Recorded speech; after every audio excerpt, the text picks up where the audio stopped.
বন্ধুরা, একদিন টমি বিছানায় হাগু করে দেয়। এদিকে জ্যাক অনেক বকাবকি দিতে থাকে, তাই লিলি দৌড়ে চলে আসে আর টমি বিছানার মধ্যে হাগু করে দিয়ে অনেক কান্নাকাটি করতে থাকে। এদিকে জ্যাক টমি সহ লিলিকে অনেক ভয়ঙ্কর ভাবে বকা দিয়ে ঘর থেকে ঘাট ধাক্কা করে বার করে দেয়। অসহায় টমি আর লিলি রাস্তায় বসে অনেক কান্নাকাটি করতে থাকে। আর কিছুক্ষণ পর বাড়ির ওইখান থেকে যেতে থাকে আর রাস্তায় একটা পলিথিনের খাবার পেয়ে যায়। এদিকে টমি আর লিলি রাস্তায় পড়ে থাকা নোংরা খাবার খেতে থাকে।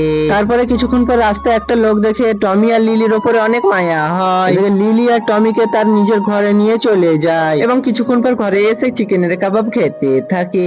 তারপরে সেই ঘরে এসে লিলি আর টমি অনেক আনন্দিত হয়। এদিকে টমি তো বেডরুমে ভয়ঙ্কর ভাবে লাফালাফি করতে থাকে। এদিকে টমিকে ঘুম পাড়ি দিয়ে তারা বিয়ের প্রস্তাব নিয়ে ফেলে। এদিকে লিলি আর জ্যাক কোল্ড ড্রিঙ্কের জুস খেতে থাকে। তারপরে টমি আবার বিছানার মধ্যে হাগু করে দিয়ে অনেক কান্নাকাটি করতে থাকে, কিন্তু সেই লোকটা তাকে বকাবকি না দিয়ে কোলে তুলে নেয়। বন্ধুরা, ছোট্ট টমির জন্য একটা লাইক ও সাবস্ক্রাইব।